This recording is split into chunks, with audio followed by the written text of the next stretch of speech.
There are two position players that the Reds could acquire that would make an impact on the 2024 team in a big way that we haven't talked about yet. We'll get into who those two players are and some pretty bad takes that we've had about our Redlegs over the years. That's all coming up on today's Locked On Reds. You are Locked On Reds, your daily Cincinnati Reds podcast, part of the Locked On Podcast Network, your team every day. You are Locked On Reds. Thanks for making Locked On Reds your first listen of the day. We are part of the Locked On Podcast Network, and we are free and available on all podcasting platforms. I'm your host, Stephen Offenbaker, alongside Jeff Carr, and we have a passion for baseball. We have a passion for the Cincinnati Reds.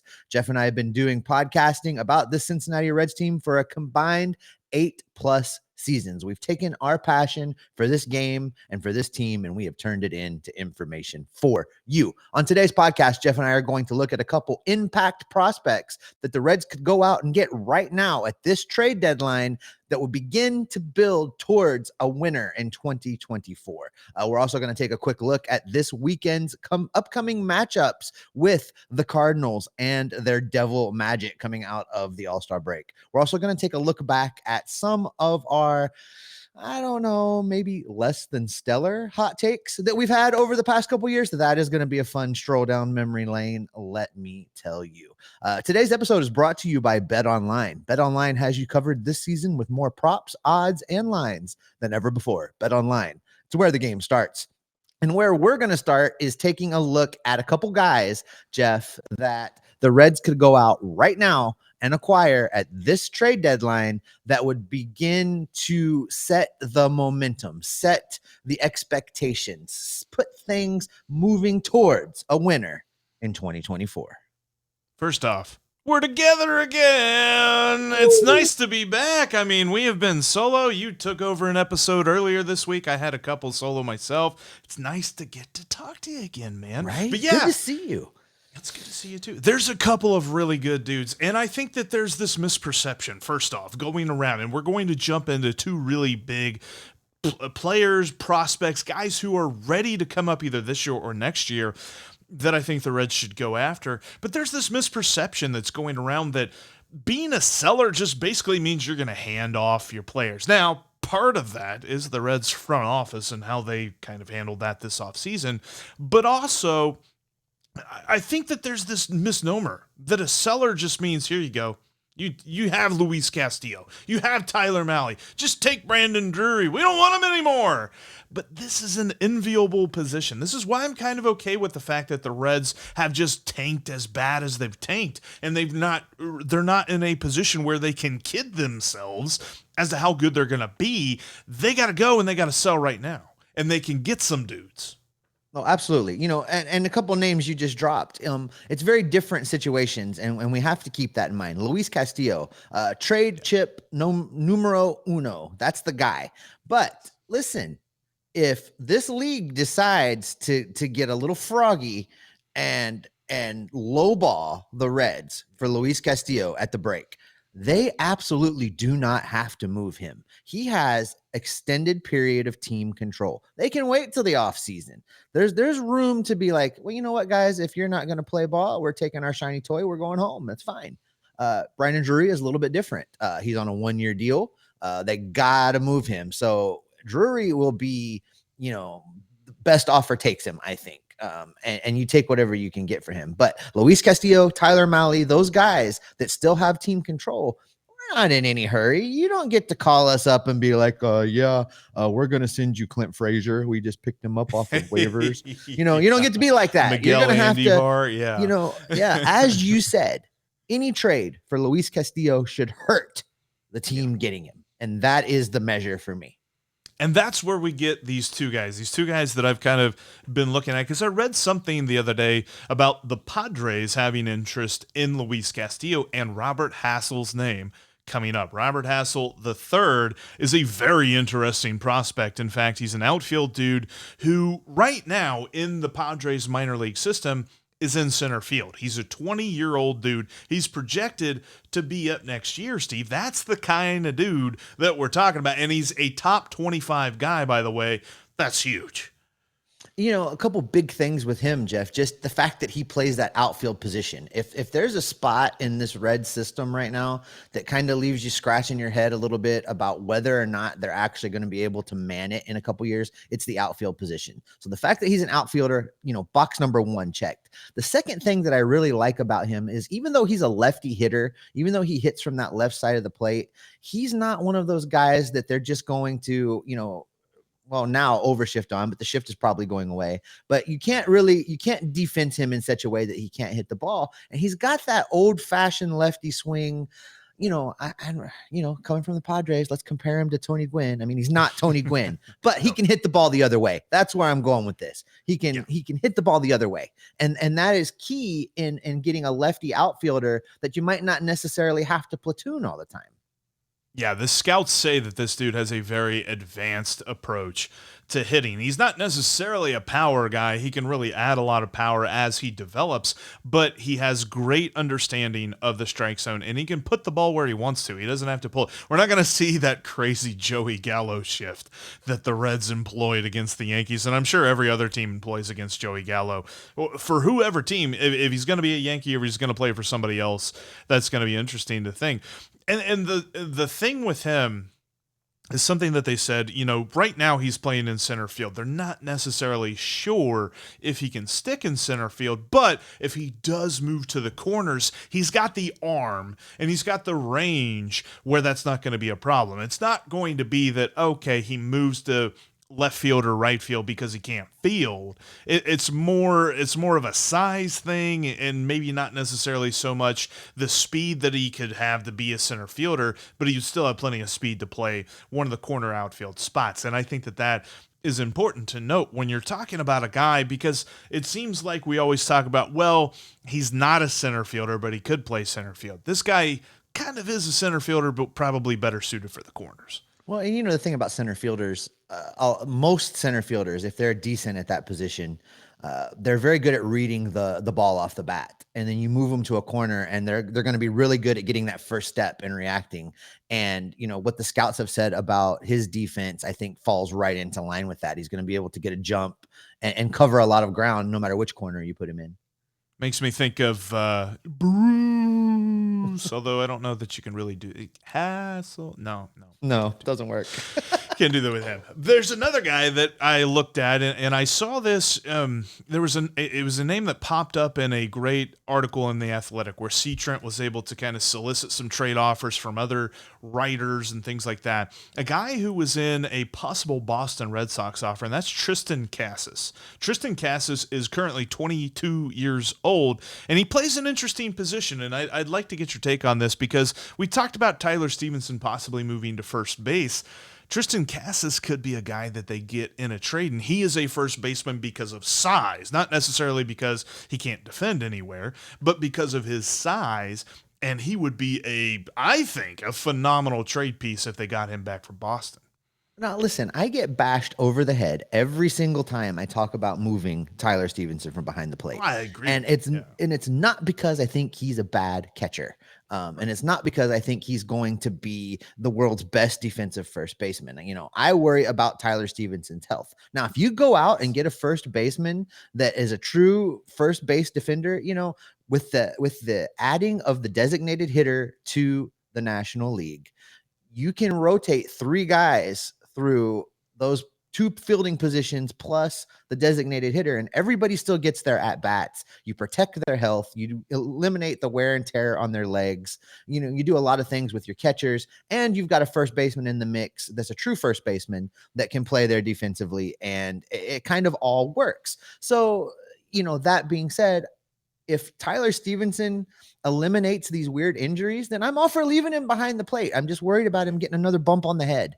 And if this new fancy mask that they brought in helps eliminate some of that, and we no longer have that concussion concern, then by all means, leave him behind the plate, bring in a bopper at first base, and let's build out that lineup. I'm all for it. One of the weird things that I thought whenever I was watching the All-Star game, Jose Trevino had this awesome hockey mask that he wore behind the plate that on it was like the New York skyline. It had like, the Statue of Liberty in the middle and things like that. I'm like, give me a Cincinnati skyline. Give that to Tyler Stevenson. That would look phenomenal. But yeah, I want to see what they can do for his health. I'm with you. I think that should be their main concern. But if they can get a guy like this, Tristan Cassis, they say, has 35 to 40 homer potential. I mean, this is phenomenal stuff we're talking about. And he's got a really advanced hitting. Again, a kind of guy, he is even higher ranked in the top 100 than Robert Hassell is. I think he's at like, if I remember, at like 18 or 19. So a top 20 guy. This is the type of dude that we really want to see come back for Luis Castillo. And the Red Sox are in dire need of pitching. They just lost Chris Sale for what feels like the 50th time in the last 3 years. So they're looking for something to make sure that they're not just going to slide on in as a wild card team and get kicked out of the playoffs super quick. Luis Castillo would help them out. Tristan Cassis would be the kind of guy that the Reds go for in a trade for Luis Castillo. And, the Red Sox probably will be a little bit hesitant in giving up a guy like that. But, there's a couple great motivators. Number one, as you just mentioned, they need pitching and they need it now and they need it in a bad way. The second great motivator is if Boston goes out and gets Luis Castillo, it means they prevented the Yankees from going out and getting Luis Castillo. And listen, and it's a funny statement and, it's maybe some of it's just slightly a little tongue in cheek or whatever, but really, no. These two clubs have in the past done this to each other. They will go target a guy just to keep the other team from getting him. So in this scenario, if we create a bidding war between the Red Sox and the Yankees and may the best prospects win, let's go. I love it. That's exactly what Nick Krall should be doing. He should be on the phone to Brian Cashman. Hey, Red Sox offered me this. Can you beat it? Totally play those guys against each other for the benefit of the Reds franchise for years to come. It's the best rivalry on Sunday Night Baseball, or so they tell me. Yeah. Brought to you by Apple/Peacock/ESPN. Any national television service that wants to show baseball, they're like, is Red Sox and Yankees on? We'll show that. Anyway, no, that's definitely got to be a strategy if you're any team, let alone just Nick Krall. But that's definitely something that he should be doing with Luis Castillo. But one thing is for certain, whether you're talking about Robert Hassell III or Tristan Cassis, these are just a few examples of how the Reds can kind of turn the whole seller tag into almost buyer tag. Should we be that positive? I'll tell you what, though. One thing is certain when it comes to pitching matchups this weekend, because we're back, baby. Baseball's back coming up tonight, and the Reds have their pitching matchups laid out for this series against the Cardinals. There's one big thing that we are going to get into coming up next. But first, if you want to check out the next big thing when you're looking for your card collection, go to Sports Card Investor. The Sports Card Investor app will help you complete your baseball card collection. They have a completely free app, whether you're talking about the App Store or the Google Play Store, that you can download today. You can easily browse over 630,000 cards from every sport, not just baseball, with hundreds added each week. Check the latest values of your favorite cards. They've got 7-day and 30-day charts that kind of help you find what's got a good value, who's on the up and up. Right now, if you look up Julio Rodriguez, they're sky high. If you have a Julio Rodriguez card, I think you should probably look at selling it.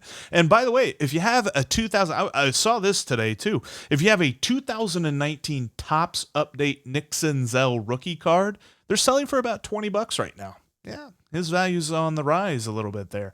Plus, they've got nostalgia galore. Go back in time and see how much your favorite old baseball cards are worth today.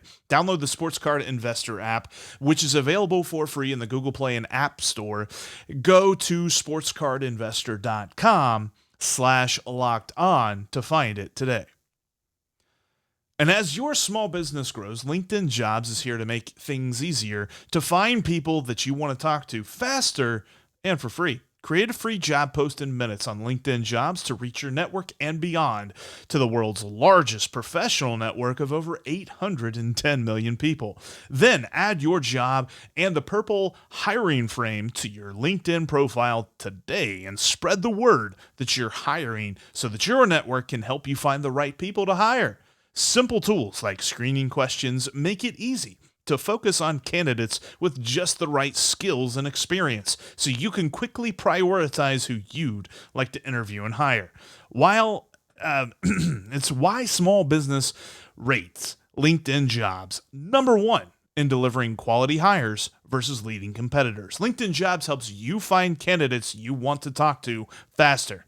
Did you know that every week, nearly 40 million job seekers visit LinkedIn?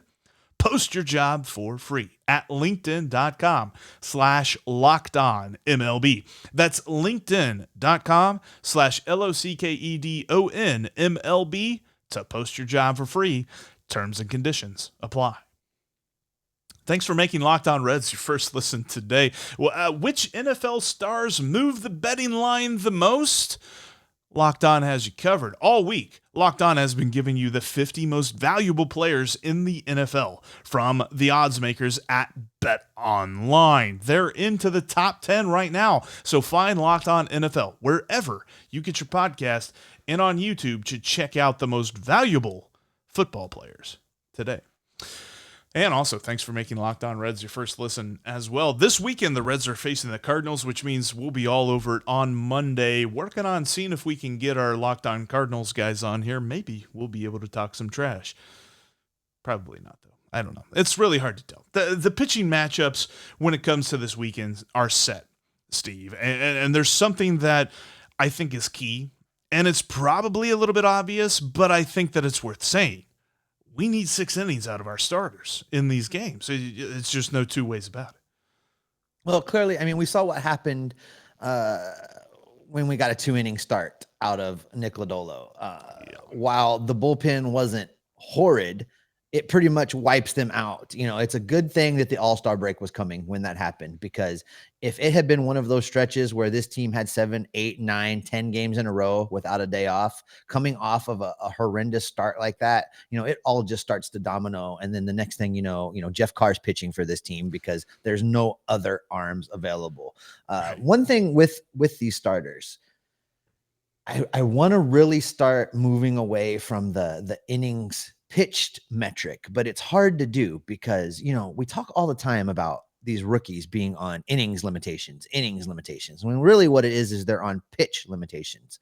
Back in the day, Tom Browning would throw a complete game and he'd hover right around 100 pitches. These starters are still throwing 100 pitches, just with the selectiveness of hitters these days, with the ability of the hitters to battle and run counts full and all of the things that are different about the game now.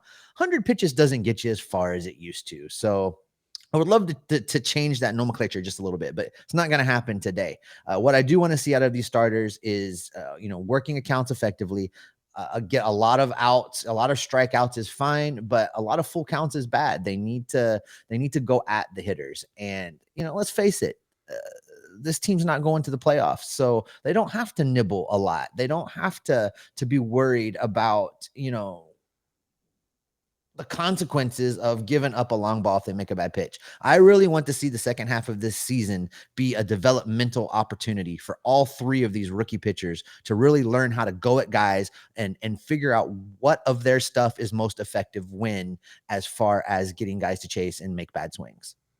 I couldn't agree more. And kind of like you said, like thinking about the difference in Tom Browning's 100 pitches to Graham Ashcraft's 100 pitches, it's almost like going to Costco and you just got in bulk. Like it feels like that was the biggest problem with him in New York is he didn't pitch that bad, but he was getting to full counts with almost everybody at the plate. Now, part of that is the Yankees hitters are just super, super selective about their pitches, which, that they should be. That's why they're one of the best teams in baseball right now. But when it comes to a pitcher like Graham Ashcraft, how do you combat that? You can't just, acquiesce to that because you're going to end up throwing less innings than you should.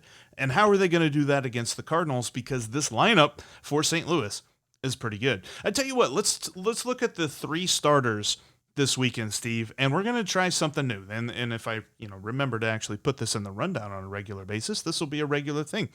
2 truths and a lie when we're looking at the 3 probable starters. So we got Graham Ashcraft, Mike Minor, and Tyler Mahle this weekend. 2 truths and a lie. Here we go. First stat, Mike Minor's ground ball rate is 30%.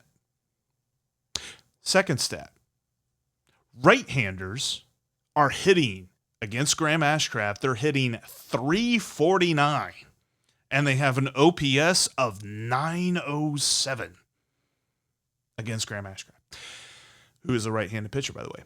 And then third, home and road Mahle from last year switched, and he is now bad on the road. Oh, okay. Mike Minor's ground ball rate is only 30%. I believe that is one of the truths because you cannot ground ball a home run over the fence. And we have seen a lot of Mike Minor's pitches go over the doggone fence. So Yes, I'm going to we take have. that one as a truth. It's only 30%. The second one's a little bit harder. Is Graham Ashcraft really getting touched up at a 349 clip? Reverse splits at that. That's like, yeah. Road Mahle. All right. I am going to say that the lie is that right-handers are hitting 349. I'm going to take truth on road Mahle, home Mahle swapping. Well, we're definitely going to keep doing this because actually you're wrong. Sadly, Graham Ashcraft has a crazy reverse Are they split. really Yeah. hitting 349 against him? Right-handers, aka Paul Goldschmidt, are absolutely killing. Now he's only pitched against Paul Goldschmidt, I think, one or two times because he's only faced the Cardinals once.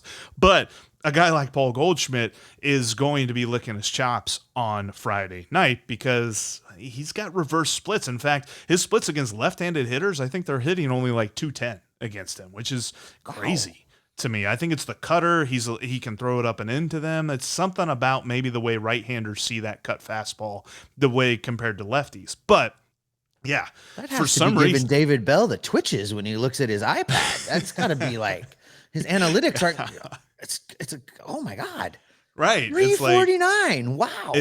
it is a perfect situation where analytics help and analytics hurt all at the same time because they should be saying that righty against righty would work. But no, home and road Mahle is a thing once again. At home, he's got an ERA of 4.99, and on the road, he's got an ERA of 3.4. So hopefully that shows up on Sunday because the Reds are going to need that because the Reds are 1-7. And in fact, if you combine the three of these pitchers, which again, Reds haven't been that good this year, but when these three pitchers are on the mound, the Reds combined record 14-21. It's not saying a lot. That's a little bit more circumstantial, but they're going to need 6 innings or less because guess what, Steve? If you look at Fangraphs, this bullpen, 15 bullpen pitchers for the Reds this year have a wins above replacement of 0 or less. Less than 0. That's negative. My WAR is 0 as well. Just saying. Yes, 15 relief pitchers for the Reds have the same WAR as you, me, and those of you listening at home. In fact, there's only there's not that many. I think it's like 7 who have a positive WAR. You've got Alexis Diaz who's leading everybody, but also Reiver Sanmartin as a relief pitcher. Get this, Steve, as a relief pitcher, ERA of 1.3. Listen, he's been a lot better out of the bullpen. I think it did him some good being sent down and being able to work on some things without the bright lights of the major leagues shining upon him, without having to face true major league hitters to give him an opportunity to right the ship a little bit. He's found a groove right now. Now, is he fixed forever? I don't know. Sample size is too small. But right. I want to see more of him. I want to see them continue to go to him in higher and higher and higher leverage situations. I want to see how the second half plays out, because if he continues to handle it like he has been, there's another guy that you can look at for 2023, 2024 in this bullpen that is a solid, useful, intimidating arm that the opposing hitters will worry about when they see that gate swing open out there in the bullpen and they see him coming in. We don't have very much of that right now. So I'm really hopeful that this trend with him continues as we move through the second half of this baseball season. No, I would put Reiver Sanmartin in the possibly trusting category. Alexis Diaz is in the trusting category. I don't agree. That's the list. Oh, I You don't know what? agree. I'm going to tell you what, again, he Okay. has shown us flashes of being the guy. He has shown us that he has the potential to be the guy, but he's also had a few meltdowns along the way. And while on this staff, in this bullpen, yeah, that's it. But I mean, we're Right, comparing him with right. 15 dudes that haven't performed as well as me or you. So right now, yeah, he is the man. But just like I just said about San Martin, the second half is going to be very, very telling for Diaz because, like I mentioned last week on the show, Jeff, I want them putting him in the highest leverage situations possible because I want to know. I want to know if he can be the guy that we lean on moving forward next season and beyond, that when things get really nasty, whether it's the 6th, 7th, 8th, 9th, extras, whenever it is, that David Bell can call on him and he's going to come put that fire out. That's what I want for Diaz. And in order for that to happen, he has to continue to deliver this year. I'm not ready to pass out prizes, Jeff. They need to show me. As our good friend Bill Lack used to say all the time back in the day, I'm going to pretend I'm from Missouri and you need to show me. So that's just the way it is. No, and I agree. I mean, Alexis Diaz is basically the shiny spot on the just really dirty, just smelly, whatever we can call this bullpen right now because, oh my gosh, there's just so much that's wrong with this bullpen. But if the starters don't pitch at least 6 innings, the Reds are not going to beat the Cardinals in any one of these games. So that's what we're looking for. That's absolutely correct. It could get ugly really fast. But listen, as we look forward to this second half, Jeff, and we look at some of the trade possibilities and we get excited about that, and we even have been starting to take a peek towards 2024, it's also worth looking back at some of, we'll call them our more interesting takes along the way that we've made about the Reds over the last few years. But listen, if you want to avoid, let's say, making some of those same interesting / suspect bets, you can head over to betonline.net right now because BetOnline has updated information on Reds win totals, like their over under, which now sits at 66.5. Take the under, folks. Don't just take the under. With their current win total at 34, and if they keep up their current performance, they might get to 64, but I'm telling you, take the under because this does not factor in the upcoming trades. BetOnline.net is your number one source for all of your betting stats and sports information. Find all of the latest sports developments, the news, and the odds, including this current Major League Baseball season. They've got NFL futures. Make sure you put some money down on the Cincinnati Bengals to win the AFC North. Hooray! Because they are gonna. They've got those futures. They've got combat sports. We're going to call them combat sports like the UFC and boxing. They've got stuff for everybody. BetOnline is your continued source for all of your sports wagering information, including live betting, esports, and so much more. Head to the website today or use your mobile device to learn more about all of the trends and all of the action. BetOnline.net. It's where the game starts.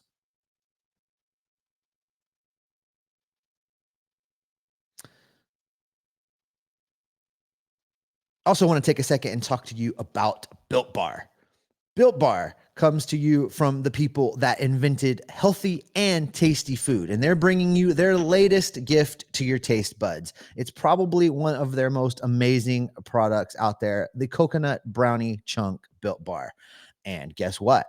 Your friends at Built Bar have given you a second option as far as the coconut brownie chunk goes, and that is the puffs. And listen, I can't tell you, I had to listen to Jeff Carr talk about these puffs for a long extended period of time before we click the record button. He cannot help himself. I think he probably has eaten all of the puffs he has in his house right now and is looking for more. They are that good. That's right. Coconut brownie chunk Built Bar flavor you love is in a puff. That's a marshmallow covered in 100% real chocolate.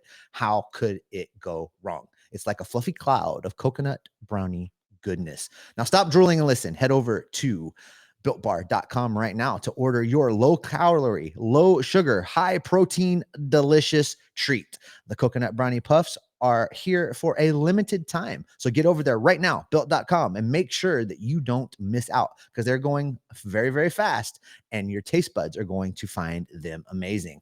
All of the Built bars are made with collagen protein, which your body absorbs more efficiently, provides you tons of health benefits. You can eat something that actually tastes good, but is good for you. So if you go to built.com right now and use the promo code LOCKED15, you're going to get 15% off of your next order. Again, that promo code is LOCKED15 to get all of the Built bar goodness delivered straight to you. Built.com, promo code LOCKED15 from your friends here at Locked On Reds. Make sure you are following us on Twitter. You can follow me at S. Offenbaker. That's with 2 F's spelled correctly. You can follow Jeff at Jeff Carr. That's Jeff with 3 F's, not spelled correctly because spelling is hard for him. You can also follow the show at Locked On Reds. There is no F's in Locked On Reds. Also, make sure you head over to our YouTube channel if you're not already and click that subscribe button. Lots of great stuff coming. I got some minor league interviews in the pipeline. You're definitely not going to want to miss. If you're an audio only listener, get over there, click subscribe. All right, Jeff, we got to talk about it. We always talk our hot takes and toot our own horns when we get one right.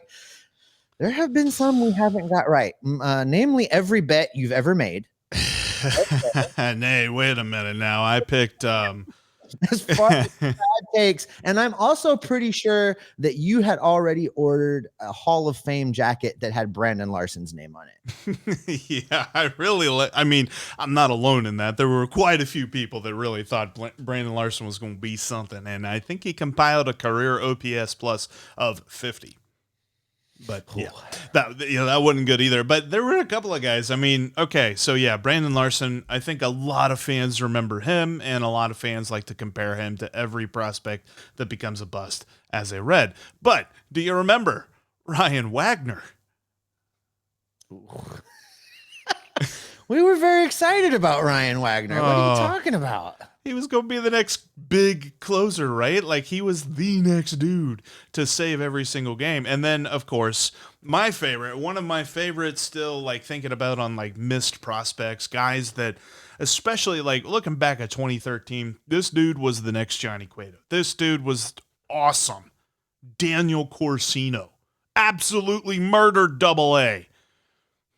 Didn't do a whole lot in the majors, though. Like, he came up and they didn't give him very much of a run because I think they knew what I didn't know, and that's that he wasn't going to be very good. You're not alone.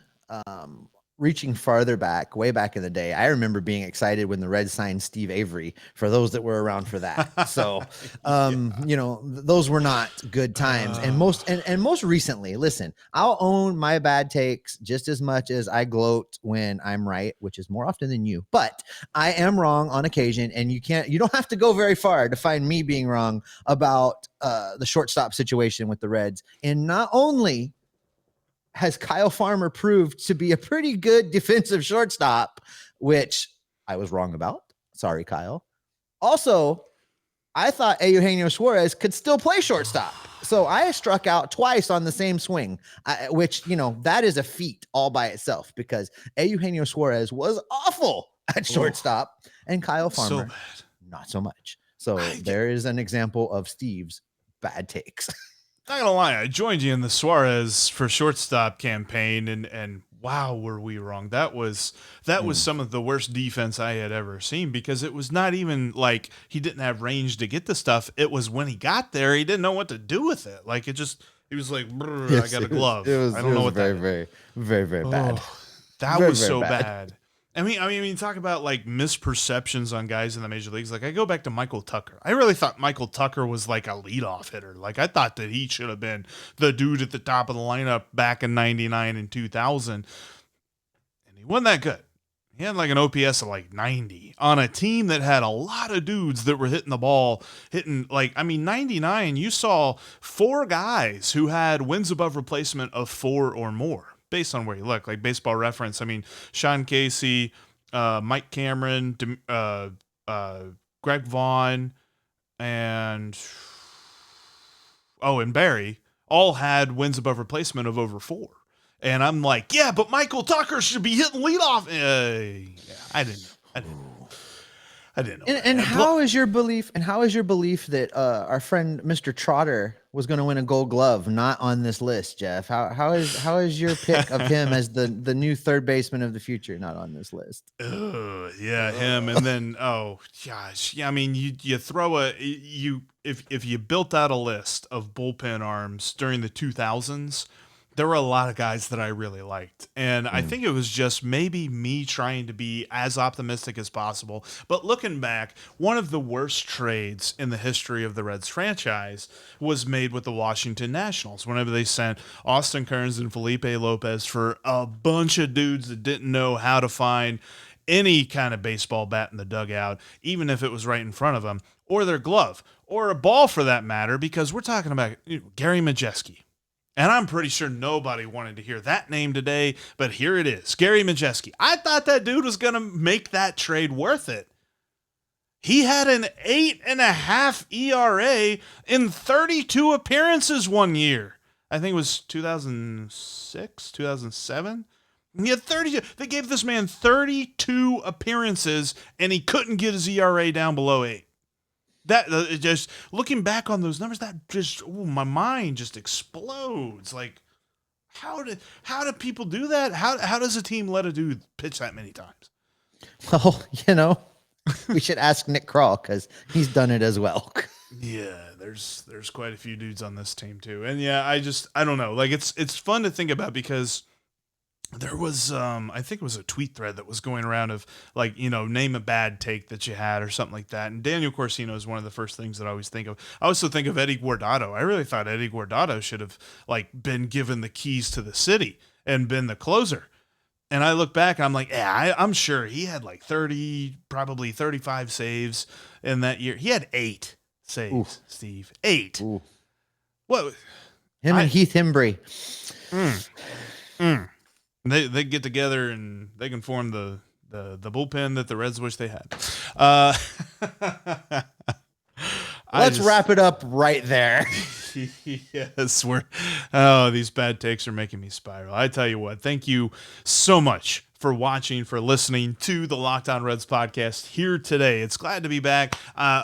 We should be back Monday and Tuesday. Next Wednesday, believe it or not, Steve, I know that you have been around for this season with me. Locked On Reds hits its 1000th episode next week. That is absolutely phenomenal. Looking forward to it. We're going to have on James Rapine, former host. He got the thing started way back when. And we're going to talk about the Reds and the Bengals. That's going to be a lot of fun next week. We're going to be looking at this team as the trade deadline goes along.